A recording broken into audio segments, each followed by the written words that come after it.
the base for a lot of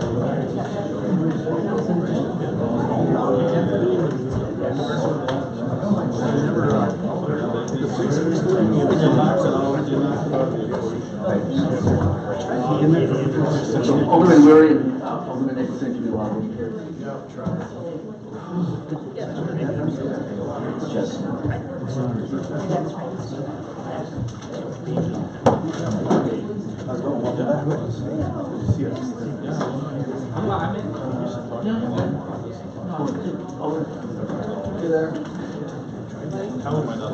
Alderman Nicholson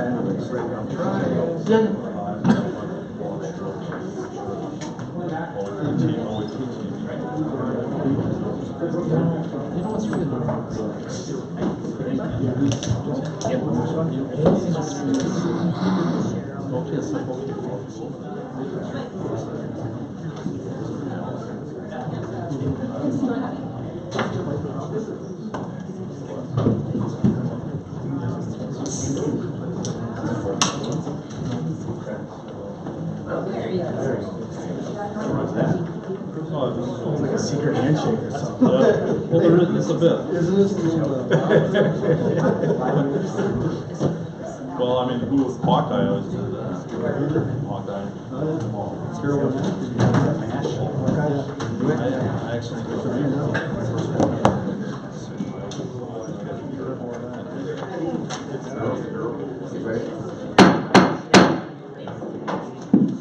Good evening. I'd like to call to order the meeting of the Common Council for Tuesday, January 15th. Clerk, if you could call the roll. 12 are present, Your Honor. All right, great. So we obviously have a quorum. We're all here. So let's please rise for the Pledge of Allegiance and then remain standing for the invocation. I pledge allegiance to the flag of the United States of America and to the republic for which it stands, one nation, under God, indivisible, with liberty and justice for all. Heavenly Father, tonight we pray for the leaders of this community and of this country. As we face challenging times and situations, both locally and nationally, let us always be mindful to turn to you in times of decision making. Next Monday, we celebrate and honor a man, a leader of nonviolent campaigns, Dr. Martin Luther King. He believed that the most powerful method of achieving peace and social justice was to create a society based on compassion, peace, and brotherhood. Help all of us here gathered in these chambers use that hope and determination and courage to make our world a better place. Help us help each other as we work to do your will and live the lives of people who call Green Bay home. Continue to bless our military personnel, especially those who serve on the USS Green Bay. We ask this in your name. Amen. All right, with that, I'll look for a motion to approve the minutes of the December 4th meeting. There's a motion by Alderman Nicholson, second by Alderperson Corpus Dax. Discussion here.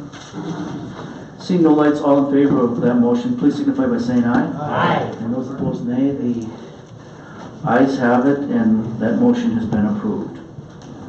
What are your wishes regarding the approval of the agenda? The motion by Alderman Scannell, second by Alderperson Kathy LaFave to approve the agenda. And you want to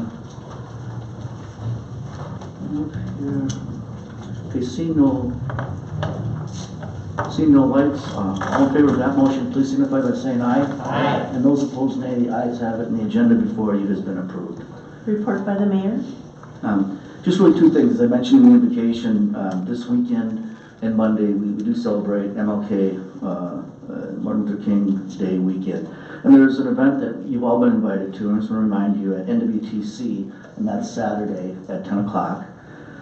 That's a community, kind of a county-wide celebration. And then on Monday, which of course is Martin Luther King Day, Divine Temple has their event at 11 o'clock. And you're all invited to attend that, and then there's lunch after.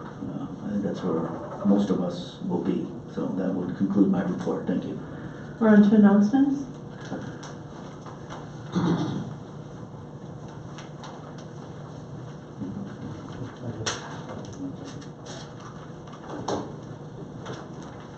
Alderman Mark Steyer. Thank you, Your Honor. My brother Pete from Tallahassee, Florida is in the audience. He came up along with my other 7 siblings to say goodbye to my mother on Saturday in Milwaukee. We had a funeral. It was a beautiful service. I want to thank the administration and staff and all the kind letters and cards that I got from all of you. It meant a lot. We really appreciate it a lot. So she's in a good place right now. Thank you all. All right, well, thank you. Pete, you didn't bring the weather with you, which is your Pete. That's all right, you know. Welcome. We're welcome, and look, we can debate things here, but at the end of the day, we're a pretty good family, and your brother's doing a good job here. We have our sympathy. I know you've gotten some cards and gifts from the city. Thank you. Yeah, thanks for being here. All right, that's all I see. Continue. We're on to appointments, reappointments, Greenway Planning Commission, Lisa Hanson, on Broadway Business Improvement District, Chad Van Handel and Adam Funk, Downtown Business Improvement District, Rick Chernick, Old Main Business Improvement District, Jim Washinsky, Military Avenue Business Improvement District, Sharon Hack. Motion to approve. There's a motion by Alderman Nicholson, second by Alderman Scannell to approve the reappointments as presented. Any discussion here? Seeing no lights, all in favor of those reappointments, please signify by saying aye. Aye. And those opposed, nay. Ayes have it, and the reappointments have been confirmed. Thank you. Now to public hearing, resolution vacating an unapproved portion of private right-of-way north of Becker Avenue. So we're on to the portion of the public hearing, the vacation of the right-of-way on Decker. Is there anyone here who wants to speak to that specific item? Anyone wants to speak to that? Anyone wishing to be heard? All right, we'll let the record show no one came forward. We're on to ordinance's second reading for adoption. You may, under suspension of the rules, take up items 1 and 2 with a roll call vote. Motion to suspend. Right, we have a motion by Alderman Scannell, second by Alderman Mark Stoyer to suspend the rules for that purpose. All in favor of suspension, please signify by saying aye. Aye. All those opposed, nays. Ayes have it, the rules are suspended. Proper motion to adopt. You separate. Sure. All right, so we're going to separate these two. So we'll go to Report J, Item 1, General Ordinance 29-18. That's the municipal code change relating to online ordering. So I want a motion to approve that. Motion to approve. Alderman Scannell, second by Alderperson Dorf. Did you want to speak, or? Yeah, thanks.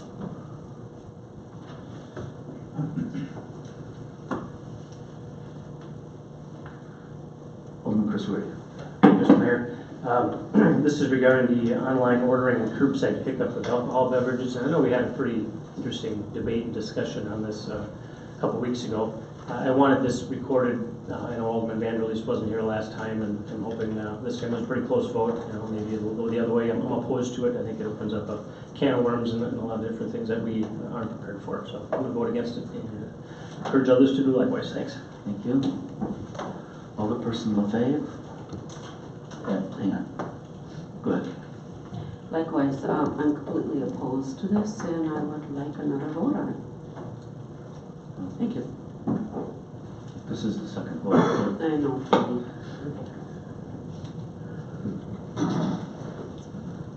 Okay, seeing any other lights, so you use the board on this.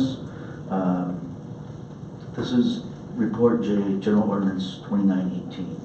A yes vote allows for the online ordering, a no vote.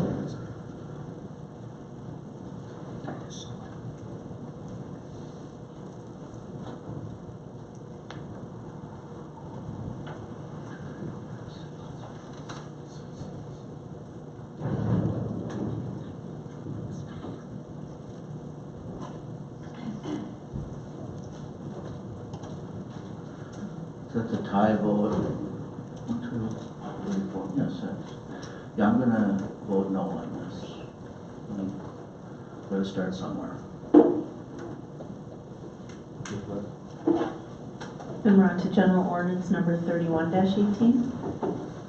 Motion to adopt. Second. Second by Alderman Ray. It's general ordinance. 3118. Any discussion here? Again, okay, Alderperson LaFave. No, there's another one. Okay, so please use the board here.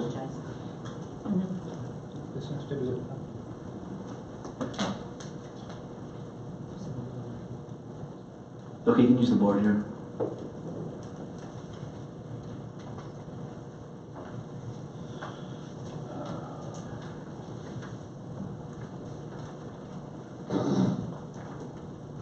Right, and that ordinance is passed unanimously. Thank you. We're on to report of the Protection and Policy Committee, January 7th, 2019. All right, so there's a motion by Alderman Scannell, second by Alderman Craig Stevens, to approve Report K, the report of the Protection and Policy Committee. I've already. Mine goes to I have protection policy. I've got to look personally thing missing. You're missing. Yeah, that was before him. I got protection policy, but it's down to RDA first. It's out of order. It's just out of order on the computer. Let's, So OSH, Janelle, can we go to K? Yes. yeah. All right. All right. I said, right, it's out of order on our It's out. thing. Sorry, Jen. Right? Okay, so we are on Report K, which is the Report of Protection and Policy Committee. That was a motion by Alderman Scannell, second by Alderman Stevens, to approve this report. I'd like to know if there's any items you want to handle separately here. 1 and 7.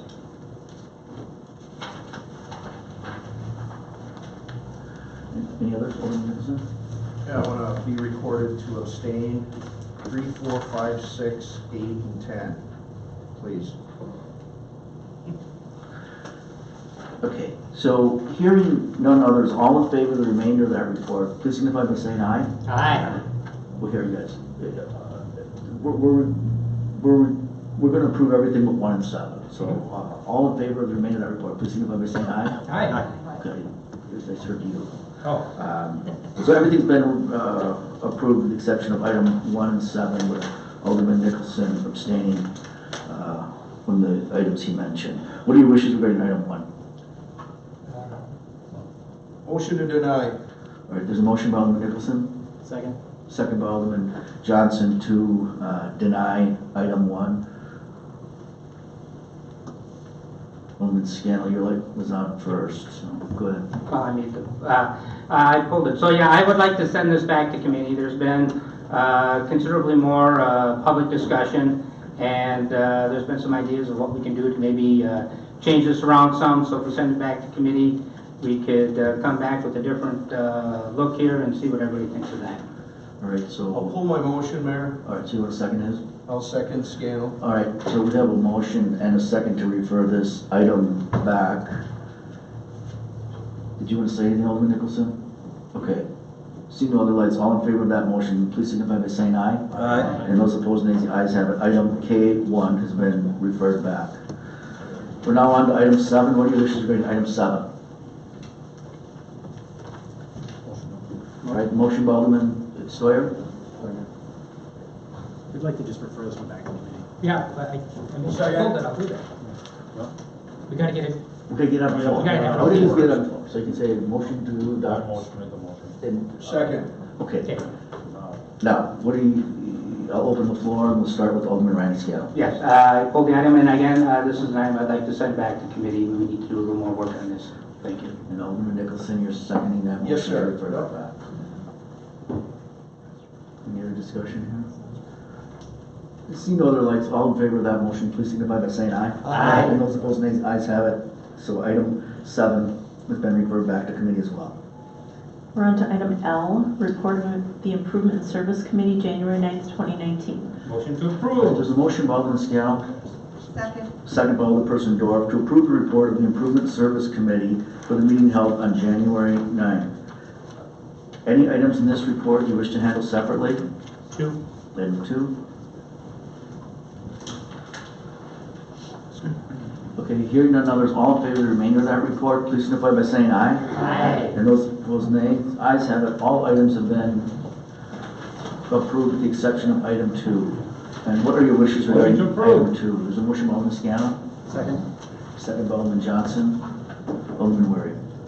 Thank you, Mr. Mayor. Everybody should have received in their mailbox a hard copy, and then you can read the electronic copy also if you want. We had a long discussion on this at committee regarding our stormwater drainage issues that we're having. And the report identifies about 8 main areas around the city. It would take, as you could read, about $100 million to fix just those 8 areas. That's not to mention a lot of other issues as well. But we referred this to staff, and we're going to have a monthly update on this. From what I understand, the finance director and the finance committee are going to work on prioritizing funding. I don't want this to go away. So everybody start thinking about this. We need to start tackling it.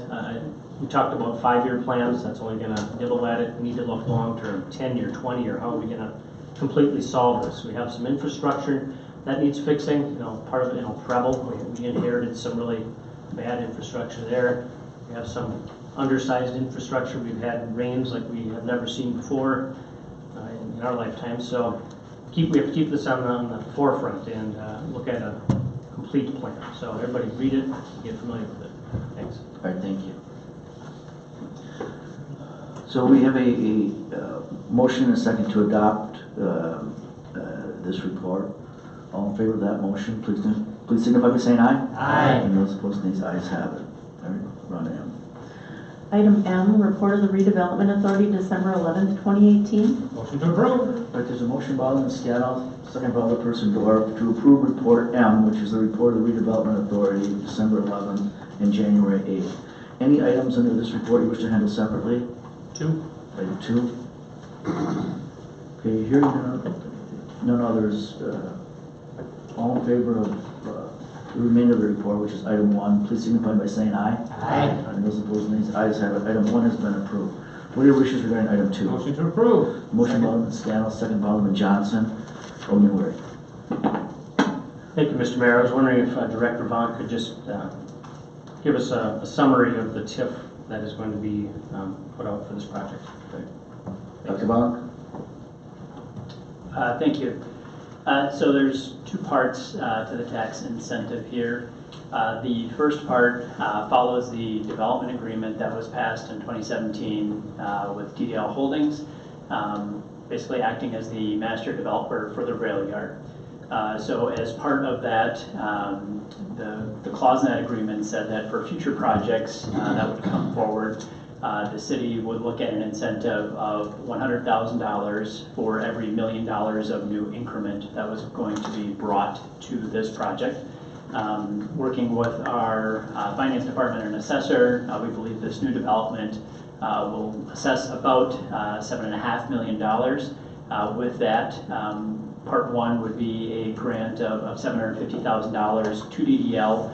That would go for purposes specified in the original development agreement with DDL for the rail yard for infrastructure and public improvements. For this project, we'll need to look at extending Bond Street in from Broadway, and then just the general improvements of the water, sewer, stormwater that's needed to accommodate the new development. The second piece of the incentive deals with PAYGO, and in the original development agreement, it looked at after the debt service was paid off, any increment that remained would be split 50-50 between the developer and the city. What this agreement does is it says that the developer would give its share, or DDL would give its share to the developer TWG, and then the city would give its share also to TWG. So therefore, after the debt service is paid off and that $750,000, any increment generated by this project would be going back to the developer. Part of that is also predicated on, there's a request in here to extend the life of the tax increment district for 3 years. That would go to the Joint Review Board later this year. Part of the reasoning for that would be there was a time, basically a nonprofit organization on Broadway, the Redevelopment Authority, that we owned this property, and so we really kind of lost a few years in the development cycle. So that request is also being asked for here, but really that is a synopsis of the TIF incentive that's being proposed on the table. Appreciate it. Thank you, Dr. Vaughn. Does this area include the proposed area that we set aside for Fort Howard, I don't say memorial, but the history area? Does that include this, The green space or is area. that just outside? Believe the green space proposed is being looked at to the east of this, looking near the northeast corner of the property where the stormwater facility, stormwater pond is going to be built. That's where we're looking at putting in some of the public amenities and historic amenities. This project will basically, if you just drew a line east on Bond Street, between that and the new community shelter, would be dealing with those 4 acres there. And I listened to the meeting online, and I noticed someone did ask the question about the apartment building, why there weren't any balconies or patios. Sure. We do have a representative of the developer who is here. I think one of the things that we're trying to do in this is, design a product, that fits in aesthetically, with the rail yard, and looks at some design standards of trying to achieve some quality. In the same aspect, also appreciating that this is an affordable housing project, that construction costs are controlled in a manner that allows those rents to be affordable. If you would like to ask the developer specifically, Jonathan Elke from TWG is here, and if you want to open the floor, he'd be happy to answer any questions. Thank you. I make a motion to open the floor. Okay, so there's a motion by Alderman Roy, second by Alderman Story to open the floor to hear from interested parties. All in favor of that motion, please signify by saying aye. Aye. And those opposed, nay. The ayes have it. So we're discussing item 2 under the Recorded Redevelopment Authority, which is the TWG development and DDL. Jonathan, maybe you want to. Question was asked about design balconies. Introduce yourself and we need an address. Jonathan Elke, Development Director for TWG Development. It's an honor to be here today. I'm from Wisconsin originally, and I'm part owner of the Green Bay Packers, so it's really important, a great project for me. I feel very personally tied to it. I've been working on the Broadway Lofts concept for over 2 years now, so this is quite a lot of effort from the city with DDL to get to this point. So we're very excited about the finished product and where we're at with it, and so I'm happy to answer any questions specifically that you have. So you mentioned the balconies, is that correct? So the design of the project is really intended to speak the same language as the rail yard. So when I say that, what I mean is you've got 2 very large warehouse buildings along Broadway Street.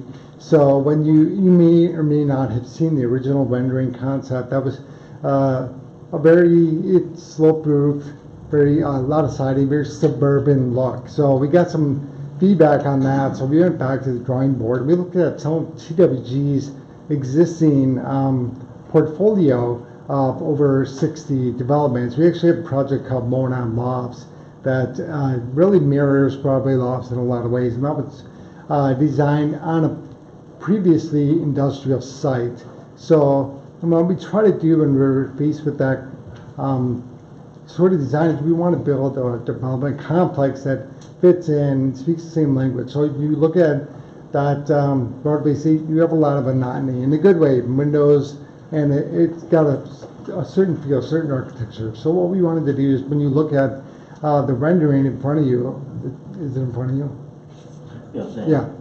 You see a lot of brick towards Broadway Street, which is a homage to all that brick along Broadway Street, and then kind of steps down. And what you're seeing is kind of an industrial feel, but a residential development. So it's a multifamily complex with an industrial feel to it. So our architects worked pretty hard and a lot of back and forth to come up with that elevation. So the lack of balconies, it was just a decision to just, it came out at some point. It wasn't a very long discussion whether or not we're going to include balconies. You wanted to keep that same look as the existing rail yard. So, Is it more of a look, or is it more of a cost factor? Because it's primarily driven by the appearance than it would be by the cost. So, Because I for one, and just speaking with, friends and neighbors, think that it would be a useful amenity. A lot of people, rich or poor, when they come home, they like to sit on the patio or balcony, get some fresh air and just relax. And I looked at, TWG has a lot of impressive properties if you look at your website, around the country, especially the Midwest, some very nice properties. And I printed a bunch off here for you. You go around Noblesville, Indiana, is 32 Union, it's called, Illinois Place Apartments in Indianapolis, couple more, a lot in Indianapolis. Berlin Place in South Bend, the Notch at Nora in Indianapolis, that's a really impressive structure. And these are all larger ones, 100 or more. And they all have balconies and patios. So I just think that's an important amenity. I don't know if you can still come back and change that, but for me, I think that's, especially along the Fox River there, especially if you're higher up, you can look out at the park and the river, 4th of July, you can sit out and watch the fireworks. Yeah, so 3 out of 4 of the developments that you named, Notch and Nora, 32, Berlin, those are market rate developments. So TWG is both a market rate and affordable housing developer. Market rate developments, you tend to push those luxury finishes. You're seeing granite countertops, oversized balconies, so you can push the rents up higher. On Broadway Lofts, this is workforce housing, so we're not driving rents up. That would be counterintuitive to what we're trying to design or trying to do with the development. The only affordable development you named was Illinois Street Senior, and that was adaptive reuse of an existing structure. So we just kept that existing building and built apartments inside of it. So it goes back to just the design. It's workforce housing. It's not a balcony is a nice amenity, and if you look at the 2 townhome buildings, 8 and 6, those have oversized balconies. There are going to be 8 townhomes that face that water area, and they're going to have oversized balconies that face that, so we can sit outside and look at that feature. Did we get schematics or any views of the townhomes? I don't think there were. I think those were coming later. Yeah, I sent some. We just got those finished up literally yesterday, so I can forward an email. I don't know how quick we can be put those up on the screen or something like that. Yep, they were not in the packet on page 29 of the agreement, which is Exhibit C. There were some renderings of the apartment unit building, but the townhomes were not included in this packet that was sent out last week. So to answer your question in a short manner, there will be balconies on the townhomes, and it goes back to design and affordability on the apartment building. We both think it doesn't work for design and also can't afford to put balconies on the apartment building. All right, that's all I have. Thank you. Yeah. Alderperson LaFave. I'm also concerned that, I think balconies are a good amenity to put in there, especially on the riverside, because as Alder had mentioned, we have the 4th of July fireworks right down there, and people like to, sit and watch it. If not balconies or patios put on it, there's a possibility that you could have the railing that protects, but they can open their windows enough that they can, feel like they're still sitting inside, but they're still, they can breathe, they can, feel like they're outside. Those are called Juliet balconies. To be frank, we're very far along in the design process. To go back and redesign balconies into them would really hold up the project. And we have certain timing deliveries we have to meet with RETA, the allocation of the credits. I will say the windows are oversized. You may have noticed. You might not be able to notice on the renderings, but they are oversized windows. So you will have a nice view of the river and of the fireworks. You're saying it's too long, the process that you can't have it where you can open them, but have the protective railing so a child can't, fall over or something, fall over the window. You can't do that at this point. Nothing's impossible. I can certainly ask my design team what their thoughts are on that. The ramifications to the schedule and timing delivery would be pretty intense, but we're more than happy to take a look at that. Especially on that riverside, maybe. Yeah. Good. On the south end, yeah. Okay, thank you. Alderman Johnson. Jonathan, thank you for coming up today. Did you come from Indianapolis? I sure did, yeah. Yeah, thank you for taking the Yeah. time to travel here and share Yeah. information about the project. And I want to commend both you and city staff. I know that when we looked at the first renderings of this development, they look very, very different. And to use a word that Dr. Vonk had brought up before, it was very suburban. And obviously we have development here that is in an urban area, and so I commend you guys for working together to create a design that's both appealing and appropriate for its location and to honor its past. And I think one of the things that I look to, I mean, with this project is I do take into consideration what you've shared, and that is it is working class housing. If we add some of these other nice amenities, then we're basically getting another development that I've heard this body talk about in the past that we have plenty of already. And so this brings something to the table that we're currently missing. And so I appreciate your efforts to bring that to the forefront. And I don't think that I share the same concerns about the balcony. So I know you've heard from two people. I wanted you to at least hear from one more that I don't share those same concerns, because this is urban housing. And this is very different, and there are different design standards that come with urban housing. And so I just at least wanted you to have the opportunity here, maybe a dissenting viewpoint, that I do appreciate design, and I appreciate the modifications that you've made from the first version to now, again, to really offer something that fits that neighborhood. Thank you. Alderman Randy Siano. Thank you, Your Honor. Yeah, as far as balconies, yeah, I think it's a nice feature, certainly. It'd be great. But I understand this project has been a long haul. It's been getting by in the skin of its teeth. And I really want to thank you for sticking with it. I think affordable housing is important for our downtown. I've been working hard for this, staff and you, and I really, really appreciate it. And yeah, there's all kinds of things that I wish, but my biggest wish is affordable housing downtown, and this does the job, so thank you. Thank you. Anything else for Jonathan?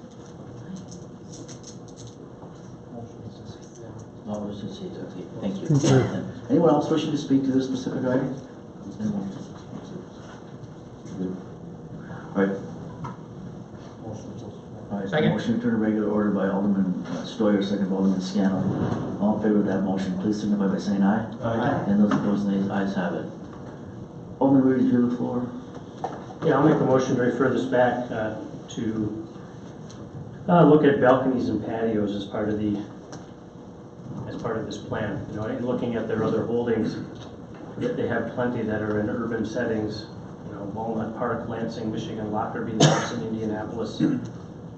They all clearly have that amenity. I don't think we want to tell people in Green Bay, you know, the working class don't deserve some minor things. I don't think anybody cares about what kind of top you have in your kitchen or whatever the appliances. It's important, but we're not talking about having the best there. We're talking about at least having the ability to, I think every apartment I stayed in out of college, everyone, whether on Verlin Road or out in Howard or out in Minneapolis, they all had a little balcony. Maybe it wasn't big, but you could come home, sit out and breathe some fresh air and relax. And I think everybody deserves it, especially if it's the working class, the people who are working their butt off. So maybe it's not doable, but it sounds like it's possible. So thanks. So there's a motion by Alderman Weir to refer this back, and there's a second by Alderperson LaFay. So we're on referral. Let me just update this. Alderman Johnson. Yeah, I opposed the motion to refer because I guess I'm a little reluctant for this council, this body, to get in the business of design opinions. To me, it seems that when you're talking about a TIF-funded project, our concern ought to be what is the accessible value that this brings to the city. That's why we provide TIF funding for developments. It's to help bring projects to the table that might not otherwise be sustainable on their own. And so we're talking about a $20 million investment here, as Dr. Vonk alluded to, which would result in about $7.5 million of assessment. That's where my primary concern is. I feel like committees and staff, they've done quite a bit of work on this from a design standpoint, and I think every single one of us sitting at this table right now could have a different opinion on what this project ought to look like. I think the refrigerator should open from the left and not the right. I think we should have brown floors instead of white floors. There are a lot of different things that I think we could debate on this project, but one that I'm most concerned about is the timing of this development, our ability to take advantage of those tax credits from the state, and to make sure that we're meeting the construction deadline so that we're not needlessly referring this back and ending up with a development that might not take place because we're worried about a design aspect that the committee has already addressed. Thank you. Alderman Scannell, on referral. I too am against referral. Sentimentally, I'm with Alder Weary. I think in the balcony would be great. I think it's a nice amenity. I think it'd be wonderful to have. Practically, I know how tough it's been on this development, and I really worry about setting it back and completely knocking it off the shelf. From a practical standpoint, as I said, I am far more concerned with affordable housing downtown than about some amenities. Sentimentally, yeah, it'd be great. Practically, we got the ship going. I think to pull it back into harbor is a big mistake. I just worry about what that does to the project. I can't support it. Thank you. Thank you. Alderman Mark Sawyer. Thank you, Your Honor. I think balconies would be a nice feature. I'm concerned about the time sensitivity of this project though too. So I wish I had a schematic right here to take a look at. And I guess what I'd like to know is what would the cost be, just for our information, of what that would entail. I don't know if there's enough time to look at that right now. What would it cost for balconies? We don't have time for that. I don't think so. Motion to open the floor? Motion to open the floor. I'll make that motion. Second. Thanks, sir. Yeah. There's a motion, Alderman Steuer, and seconded by Alderman Johnson, open the floor to hear from the developer regarding the cost of balconies. All in favor of that motion, please signify by saying aye. Aye. Those opposed, nay. Ayes have it. Jonathan, go ahead, Alderman Steuer. Yeah, just that question, we were talking about balconies or no balconies, and I realized Alder Weary brought up a lot of good projects that you have worked on in the past, and we need affordable housing downtown. We have a lot of other places that have balconies, etc. So we're trying to balance all this out, and this has been going on for quite some time. And I would like just to know in your estimation what it would cost, to refurbish or redo that. Yeah, so the biggest impact would be timing. So we have promises that we made to the state of Wisconsin to place the building in service by a certain month, by a certain date. And placed in service means get a CFO from the city that folks can start moving in. That would be the biggest impact. That's a very, very large impact financially. But I mean, we can always go back and try to design some Juliet balconies in there. Personally, I think if you're somebody that lives downtown, works downtown, looking for affordable housing, whether or not there's a balcony on the building is not going to make or break your quality of life. You work downtown, you make $30,000 a year, maybe working at Starbucks or as janitorial staff at the YMCA or whatever it might be, and you can't find a place to live downtown. You're not going to say, I don't want to live here because it's not a balcony.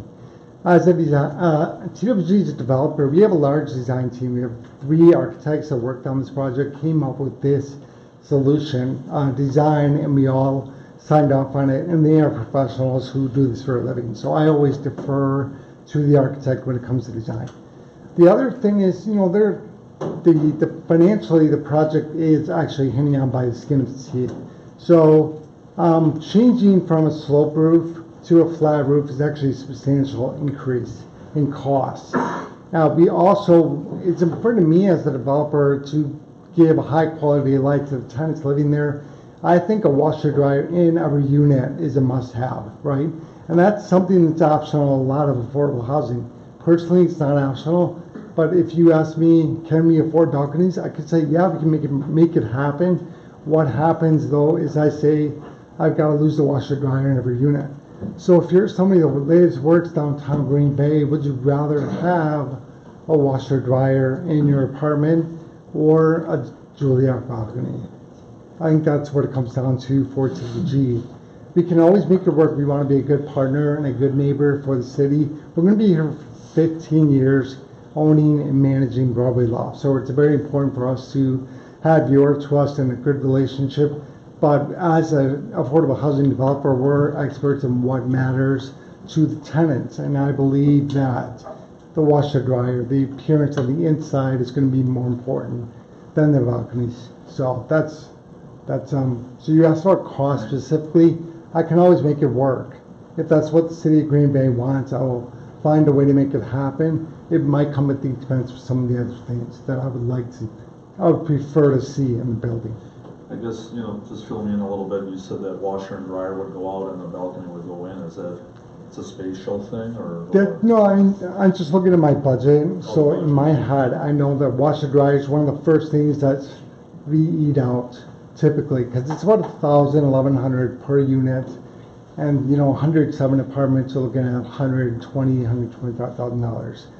And that might not cover the cost of the balconies. It's probably going to be more than that. That's all I have. Yeah. Any questions for Jonathan? All right, Alderman Johnson. Jonathan, if you could just clarify for us, the motion on the floor is to refer this back to committee for additional discussion or negotiation on those amenities. Could you maybe speak to what impact, if any, that might have on the development from a timing perspective, and whether or not it would, I guess, jeopardize any of the financing that you have in place for this project? So by going back to committee for discussion, would it come back to the floor next month, 1 month from today? Yeah, I would need a guarantee that it would pass next month. So it's not an impact of now, but we start to play with fire if we don't get it approved in a timely manner. So I would much prefer to have the development approved today. I would also want to understand if it's tabled and sent back to committee for discussion, what does that mean exactly? Are we designing a building with balconies and giving the city of Green Bay a cost for those balconies? Is that what's happening? In essence. Yeah. Okay. If it goes back. Okay. Okay. Your lights were still on. Do you want to talk to Jonathan, or do you want to go back to the No, I regular want to go session? back. And Jonathan or Rita? Okay. I'm done. All right, we're good. Thank you. Thank you. Motion to close this one. Second. Motion by Alderman Scannell, seconded by Alderman Craig Stevens to return to regular order. All in favor of that motion, please signify by saying aye. Aye. All opposed, nay. The ayes have it. Alderman Story, you have the floor. The balcony sounds like a good thing. I think what I'm worried about is the time sensitivity of the project. And I just feel that it would really cause some problems, so I am against referral. Alderperson Dorff on referral. Thank you. I too am against referral. I'm on RDA. We've been working on this for a while. They went back, they redesigned things the way we asked them to do it, and I'm very concerned about the timeline. We need to get this project done. So I will be voting against referral. Thank you. Thank you. Alderperson Kathy LaFay. The reason I seconded it was to maybe some more discussion on this, and I'm glad that the developer came back. And I like the idea of balconies and everything, but I think I like his answer about with, then we take out the washer and dryer, and I think that's important for these apartments. I think that's a good amenity to put in. And I do, I saw I think this is the rendering or just a conception of what it would look like. The only reason I had a little concern with it is that I don't want it to look, it looks good in this rendering, and I hope that's what it's going to be. I don't want it to turn out like the one downtown, second to the Main Street Bridge. That was an ugly building, and I'm glad another apartment building went up in front of it, because it hides it. That was awful. And I just want to make sure that it's also pleasing looking. So, thank you. Thank you. Alderman Burnett. Yes, thank you, Mayor. I'm against referral. I didn't catch Jonathan's last name, but I believe he laid out a pretty good argument against delaying the project, and other amenities that excluding balconies would allow residents in that area. So I think as a council, we just gotta, vote on it tonight, move this project forward, and, trust the experts in this area that they know what's in the best interest of the project. Thank you. Thank you. And Alderman Weary. Thank you, Mr. Mayor. Looks like this is probably going to get approved tonight, but I thought it was important to mention. I know some of the design particulars are coming back later, and we can hopefully make it look as nice as possible. The old standby of no time to debate is always a classic one, that time specter thing, so wouldn't want council digging in too deep into this stuff, of course. If you look at the design of it, I know we want it to fit into the rail yard, but and this is where I hope the design comes back, because it is a little lacking, a little bland. So I'm hoping that gets, and I think that was talked about at RDA. The design's got to come back a little more wow to it. If you look at their other projects, they do some great work. So I'm really expecting big things with this. We can do better. We heard the developers say that they could make it work. And you look at their other projects, and some of those are in very urban settings, and then if you read the descriptions, they have also subsidized housing, lower income housing. Doesn't have to be all or none. Maybe the third floor has the balconies, and the first floor has patios, and the middle floor doesn't. It's not all or none. So there's an area in between where you can do both. I'm for referral. Thanks. All right, thank you. All right, so we'll use the board on this. Mayor, I got a question. I thought am I registered on the? You're not. No. Well, you're not, but I am happy to recognize you. Thank you. Thanks, Mayor. It's been mentioned, time sensitivity. When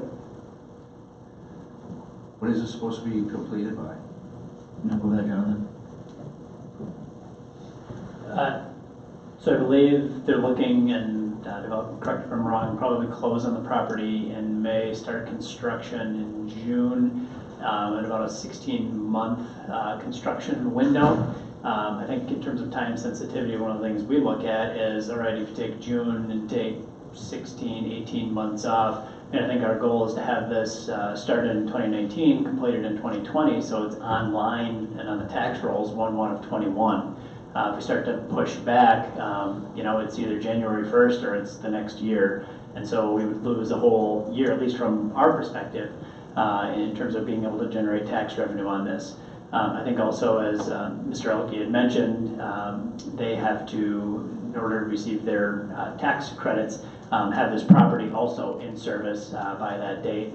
So just like Hotel Northland and other projects, I mean, you have to be online and operating by a certain date if you're going to receive this funding. So starting to push this back, I know it may not seem like much, but I mean, we've all seen other projects, right? I mean, we're dealing with a brownfield or redevelopment. There's other delays that could potentially happen.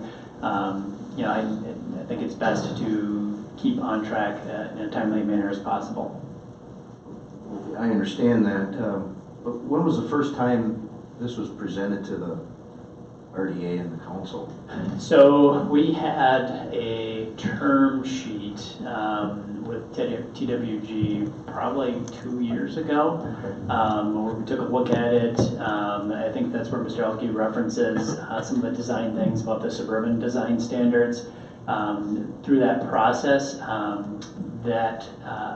that project or that iteration of that project did not receive tax credit funding. With that, I think there was a mutual interest from the developer in wanting to do a project here, as well as the city wanting to get some affordable housing units in the area, and especially downtown, given the number of employment centers, offices, restaurants, hotels, things like that have sprung up. So we've been working for 2 years on it. We've had some additional conversations with RDA. RDA was presented this at their last meeting, and with that, they also received the designs that were included in the packet here, and then approved those as were presented. And I think we're pleased with how the iteration has come. I guess I could defer to Alder Dorf in terms of the previous. Well, I guess she wasn't here for the previous. Well, I went to that. Some of the design, but in terms of moving forward with what we feel. And look, I mean, we have on the RDA, I mean, people involved in engineering and architecture and design, and felt it met, their specifications and desires, and that's why recommended approval with it. So the first time RDA received this was last meeting with the issues that Mr. Worry's bringing up. I would say the first iteration of this project, when it looked this design, this was the first time they saw this design. Over a year ago, they saw a previous design, and I think that's where some of the comments came, both from RDA and also our planning staff about improving that design. I think since that time, we've also, through council, approved a planned unit development agreement for the whole rail yard. To answer Alderperson LaFave's questions about the quality of design, there's some standards in there for what has to be used for masonry and transparency and windows and all those other types of elements, so that there is a high bar for what we see in there. And I think part of it was the developer's architecture team looked at those design standards and made it fit within what was presented and what was approved at this body. I think that PUD was passed earlier, I'd say early in 2018. I'm looking at the developer here that updated the PUD for that whole district. So I think that's the other piece that we look at, design standards, where the council has some control over shaping what ultimately goes here. Thanks, Kevin, for the information. And then how much city money is going to be offered? So we would provide $750,000 as a grant, depending on when the debt service is paid off, what this ultimately assesses out to be. On the back end, the pay-go will range somewhere between $800,000 and $1.2 million. But again, that's the pay-go after that debt service is paid off. Okay. All right. Thanks, Kevin. Sure. That's all there. All right. Thanks. So do you have anything else? Okay, so the motion on the floor is to refer. A yes vote refers us back, a no vote keeps it here. If you'd use the board, please.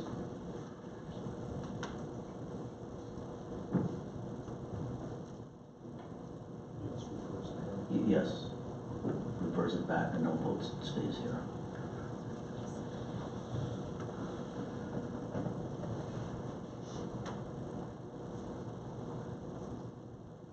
Open the batteries.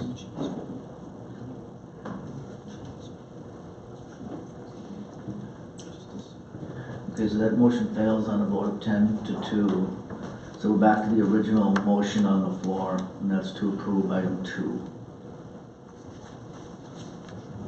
Motion by Alderman Stoyer, second by Alderman Galvin. Discussion. Use the board on this, please.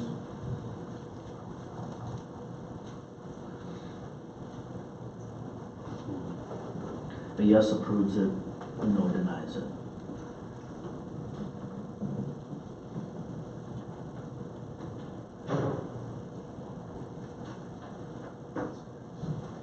Open that released. Right. So item 2 is approved by a vote of 10 to 2. Right. Thank you. We are on to item N, Report of Protection and Policy Committee granting. So moved. We voted on the motion. Yes, I'm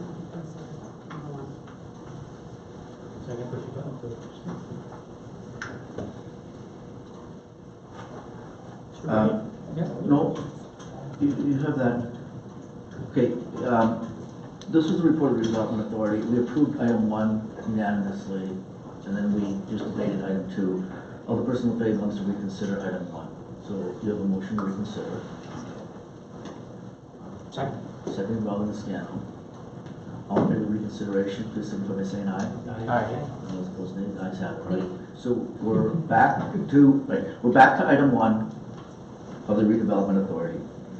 So there's nothing going on here, so I'm going to ask for a motion and a second to get it on the floor. Right? So, Second. the motion by Alderman Johnson, second by Alderman Scannell to adopt item 1. Alderperson LaFave. I just have a little concern about some of it. It's how they're figuring it out. Some of the housing. I don't like that a lot of the multi-housing, there's a good big section it's on the other side of Mason Street. Mason Street, there's no way, there's no side, hard to get over, they have to go all the way up to Ashland Avenue if people want to get access downtown without using their car.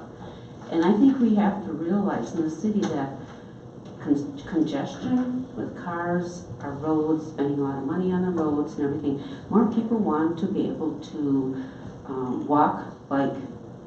I don't see some of that in this plan here. I know they do talk about some biking, but I would like more of the multi-family closer to Walnut Street. I think it should be, it'd be easier to access Walnut Bridge because there's a path. I mean, there's sidewalks going over the river. It'd be easier to get into downtown. And there are people who, young people would like to live close to downtown. I know we have out on North Broadway some of the housing, but there's a lot of people who work downtown would like to live downtown. And I think maybe we need a little bit more consideration for them and ease of getting downtown without taking your car. I have concerns on that. And I also have concerns about the spending on the playing field. I think what we need to is to put that on, that should be more on the back. I do approve of a park. I like some of the ideas of the park, but I think we're putting the cart before the horse. It seems like we're spending, could have started more on the park, the shipyard itself. I'm trying to make a joke. Cart before the horse is not cart before the horse. Go ahead, I'm sorry. Yeah, I'm sorry. Yeah, I think the housing, Right. fixing up the neighborhood and the housing, because if you get good housing going, those people then will demand more of the amenities. Same thing I'd like to see downtown, more people demanding more things going on down there. I think that we need to concentrate on that and maybe doing some things, but I think we're getting a little ambitious for what the city can afford and what we can do. I think we need to look at the neighborhoods first with the housing and that. Thank you. All right, thank you. So can I have Dr. Bond comment on this investment strategy plan? And then Brian, I'll go to you. Sure. As far as the housing goes, if you're looking at, I'm guessing Exhibit F, page 16, talking about future land use, where we've looked at potentially low-density residential, multifamily, neighborhood commercial, mixed use. I think like our comprehensive plan, these are targeted areas where we'd like to see some of those things. Of course, things are going to happen as opportunities arise, so it's not like everything's going to turn like that overnight. I think one of the important things, and I'll agree with Alder Lefebvre, is that we do want to see opportunities for people able to walk or bike, to their employment in the downtown core. I know south of Mason, may seem cut off, but there's actually full street connection. Chestnut Avenue goes underneath.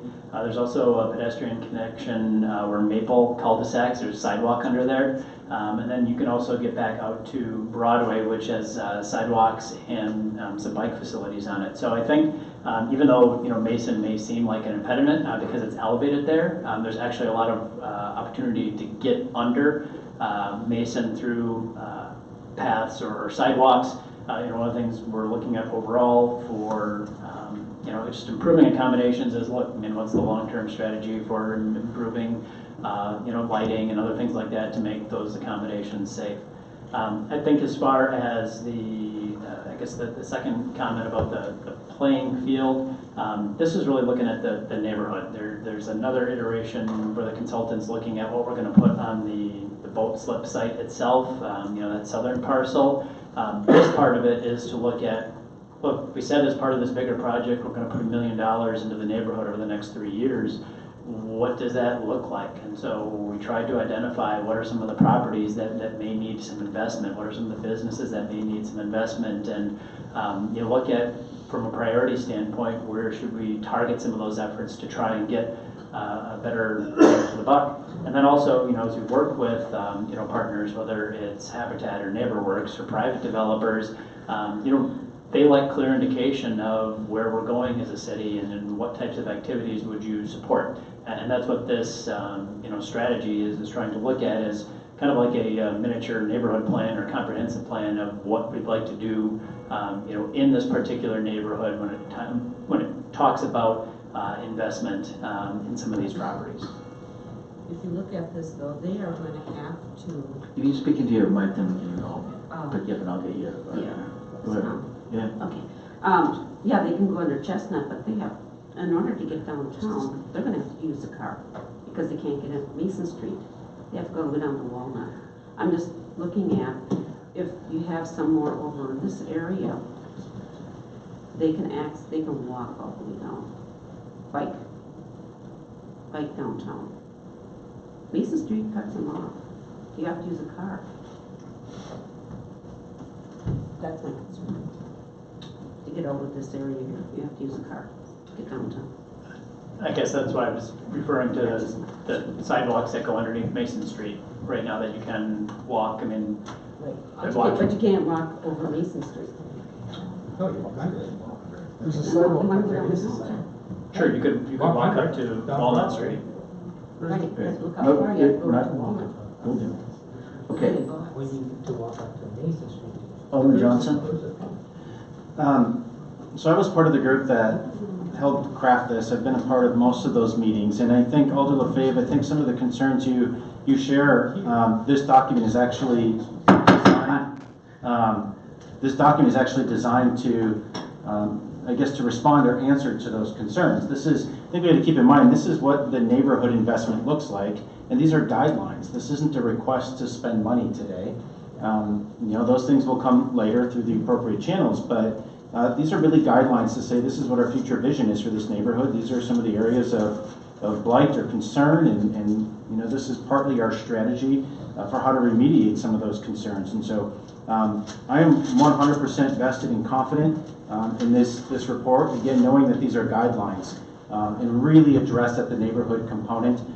As far as as Director Vonk had indicated, the actual brownfield site, I mean, that's already under contract and being engineered, and I think that will come back to us at a later date for input and consideration. But again, I'm 100% committed to this report, and I feel like they've addressed all of the major concerns that we have in the neighborhood and how we can not only bring those property values up in that area, but support the residents from an infrastructure perspective by identifying those areas of not only long-term needs, but those short-term things that we can do to help improve the values down there. Thank you. Alderperson Fax? I'm not against any of this development. I believe it's important because I know this area has been neglected for a long time, and there's a lot of blight and different things that need to be done in this neighborhood. And I do like a park on the river. I think we're lacking that. I'm not against all that. I just want everyone to be aware of my concerns with the ideas that are put forth. And we've had how many different plans according to this here? We talked about this for many years. And so I just want this part to be in part of the planning, my concerns. Thank you. Thank you, Senator. All right, Alderman Lurie? Thank you, Mr. Mayor. I just think it's a good time to point this out. An important note that there's an excellent community survey on the Community and Economic Development page of the Shipyard Redevelopment Project. Halfway down the page, community survey, just click on that. There's 20 questions with visuals. Really very well done by planning staff. And I think the more people who weigh into that, the better. What you want, what you don't want. So the more that gets out there, the better. Thanks. Thank you. And Alderperson Burnett? Yes, thank you, Mayor. I understand Alder LaFave's comments and concerns. I actually grew up in that neighborhood. I looked at the plan. I walked around that area thousands of times probably as a kid, all the way into my teenage years. I have no concerns at all about people getting to that area without driving their car. I mean, just from experience and knowing the neighborhood.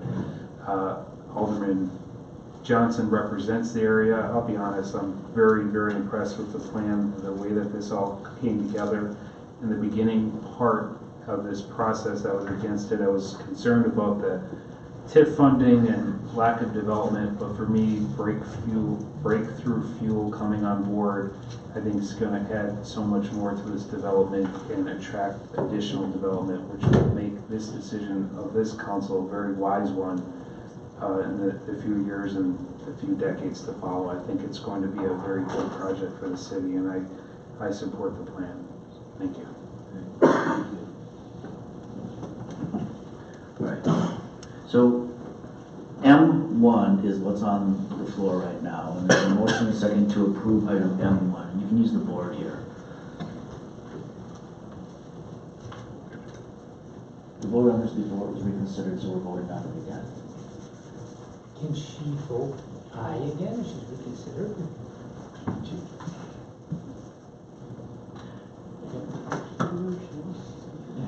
Fine, I was just. Can do what I want. Wanted to Yeah, figure okay, out- come on.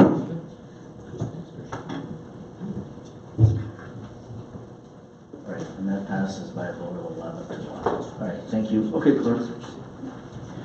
We're on to item N, report of the Protection and Policy Committee granting operator licenses. So moved. Motion by Alderman Nicholson, second by Alderperson Corpus Dax to approve report N, which is the report of the Protection Policy Committee granting the operating licenses. Any names under this report you wish to handle separately? Denise Kirkmeyer? How do you want to vote? Abstain or no? Abstain. Okay, with that notation, all in favor of that report, please signify by saying aye. Aye. And those opposed, nay. That report's been approved, noting Alderman Johnson's abstention. We're on to O, report of the Plan Commission, January 7th, 2019. Okay, there's a motion by Alderman Scannell, second by Alderperson Dorff, to approve the report of the Plan Commission for the meeting held on January 7th. Any items in this report you wish to handle separately? Hearing none, all in favor of that report, please signify by saying aye. Aye. Excuse me. And those opposed, nay. Ayes have it, and that report's been approved. We're on to item P, report of the Finance Committee, January 8th, 2019. Second? There's a motion by Alderman Scannell, second by Alderperson Corpus Dax, to approve the report for the Finance Committee. That was for the meeting held on January 8th. Any items in this report you wish to handle separately? 3. Item 3. Okay, hearing none others, all in favor of the remainder of that report, please signify by saying aye. Aye. And those opposed, no. Ayes have it. All items have been approved with the exception of item 3. What are your wishes regarding item 3? Motion to approve. Motion by Alderman Scannell. Second by Alderman Weary. Alderperson Dorff. Thank you.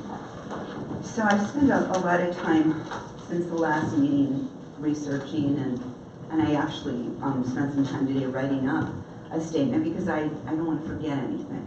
So I'd like to kind of read what I've come up with. So on Friday, February 16th, 2018, I was called and told there was a major water main break on Humboldt, affected 7 or 8 homes in St. Gregory.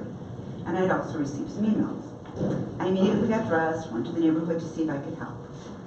Many homes have water in their basements and damages amounting to thousands of dollars.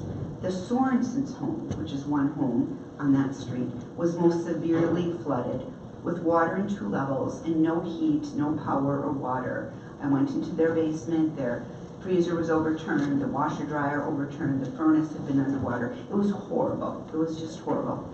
So I understood almost immediately that their insurance company would not cover this type of disaster because I personally spoke with their claims adjuster. I was at the home for about 5 hours and their claims adjuster came in and explained it's nothing that could be covered. Then I found out from city employees, because I was calling the city, and from the water utility. Come on, you guys. Alderperson Dorff has the floor. Let's respect that. That the water utility and the city insurance policies most likely would also deny the claim at the claims committee, and that's indeed what happened, because it would be considered an act of God. Well, then I tried to help the family by looking into NeighborWorks funding, and that only funds families at a fairly low income level, and there was some thought that they didn't qualify. I called the Red Cross, the Salvation Army, the Crisis Center, and there just was no help to be had.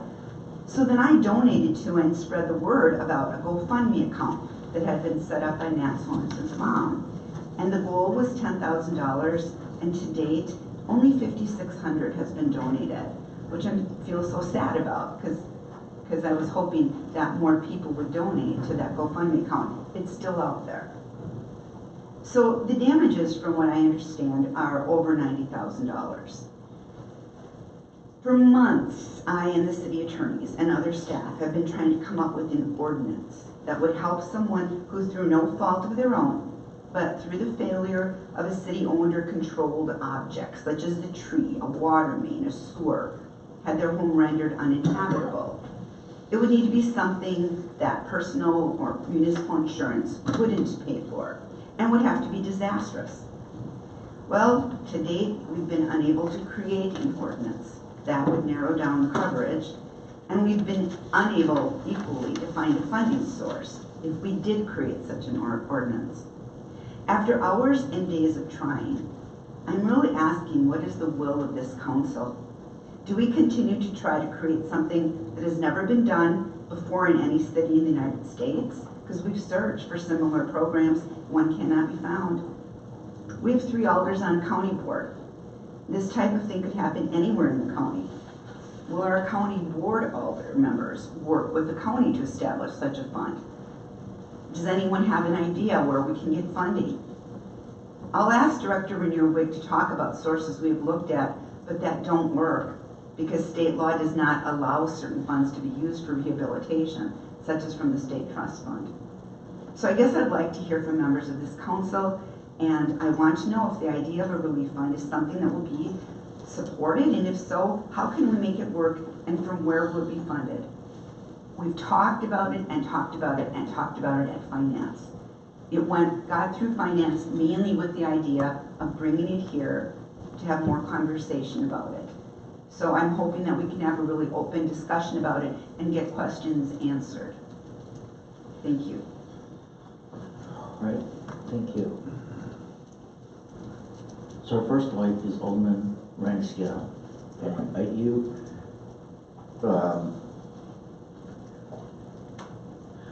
The motion and the second on the floor is to approve an ordinance related to this relief fund, but you're just asking for some. Well, I'm going to ask for some discussion on it because I don't want to send it back anywhere because that kills all the discussion then we're just talking about referral back. So I'd really like to have discussion on it. And it maybe then in the end what happens, it gets referred back. I'm not sure. Okay, well, let's Thank you, Your Honor. I appreciate Alder's work on this. She's been working very, very hard. I've touched base with her a couple of times, and I was really hoping that we could come up with something.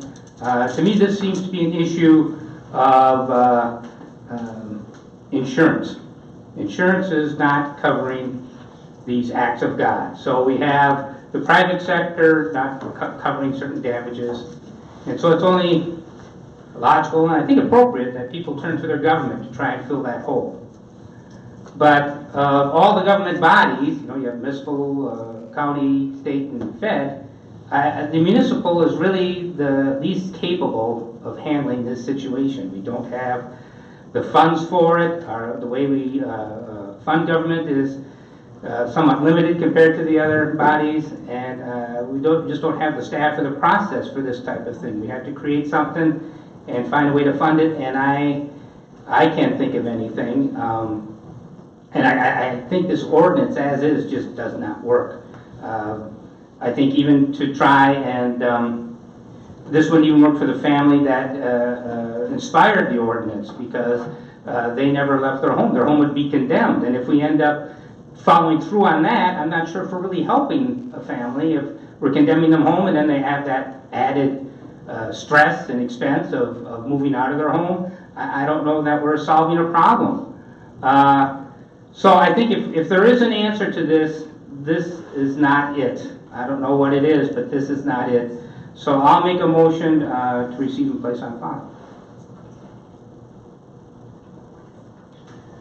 Does that supersede motion for approval?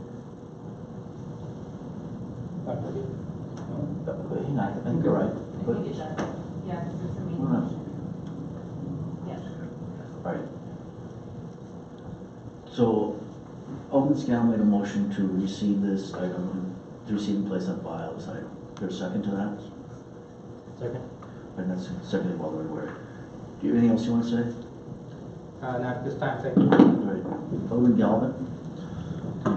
Thank you, Your Honor. Some other, actually, probably one of the biggest issues we ran into with finance is we can't create this ordinance without also at the same time determining where is the financing coming from. You can't create an ordinance and then say later on how we're going to pay for it. So in essence, we do have the cart in front of the horse on this one. They have to go together. And with the budget cycle we're in right now, there's no way of creating those monies. There was a lot of what I thought were good suggestions at the meeting, but after staff researched it, it was found that we couldn't use those suggestions, not legally. And so we're stuck again, that what we have here just wouldn't work in many different ways. I feel for the Sorensons. I feel for anyone that would have to go through something like this. These are members of our community, and we should care about them and do everything possible to help them. And I'm not sure what the answer is. Like, we are inventing the wheel here. This has never been done before. And maybe the city, maybe there's other smaller things we can do to set in place in the future when there's disasters like this. City services can come in and be more forthcoming or helpful in situations like this. I mean, a lady falls down, shoveling her walk, fire department picks her up, a couple of firemen pitch in, and they finish shoveling the walk for her. Police officer going on the street sees a young lad that has an accident with his bike. They pick the child up, they get him home, they take the bike with them instead of making their parents come and get them. And there are things that this community can do, this city can do, and I think we should research that going forward. But I can't support this either, the way it is set up and the way it's written. I've struggled with this. You know, I've tried to see both sides of this coin, argued at both sides, and it just doesn't come up with a very viable solution that's going to make anybody happy in the end. Thank you. Thank you. Anybody else want to speak to this? We're going to vote. This, the motion on the floor is to receive and place this item. To receive and place on file. Alderman Johnson. I think there might be some people from the public here that want to speak. I make a motion to open the floor. Second. All right, so there's a motion by Alderman Johnson, second by Alderman Story to open the floor here from interested parties. All in favor of that motion, please signify by saying aye. Aye. And those opposed, nay. Ayes have it. Council right now is discussing the report of the Finance Committee, specifically item 3, which is to approve an ordinance relating to the establishment of relief fund and associated funding sources. Anyone here would like to speak to this specific item? Does anyone want to talk? Anyone want to talk?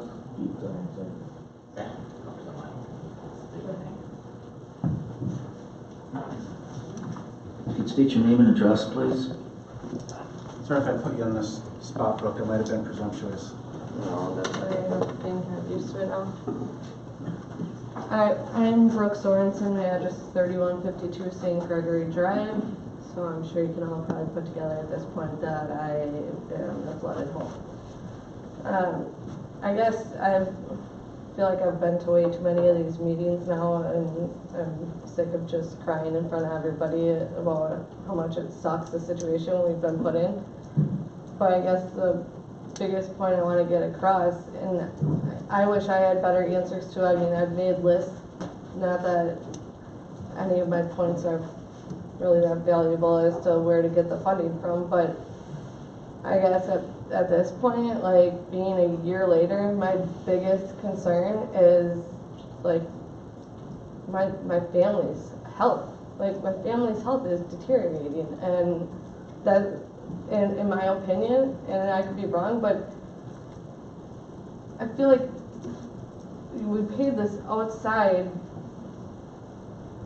company to assess the infrastructure of the city, and then it came back and nothing was done with it. Like, you knew it was just a matter of time before this pipe broke, and it's like, what are you gonna do to fix it? And it's been fixed 5 times. This has happened 5 times.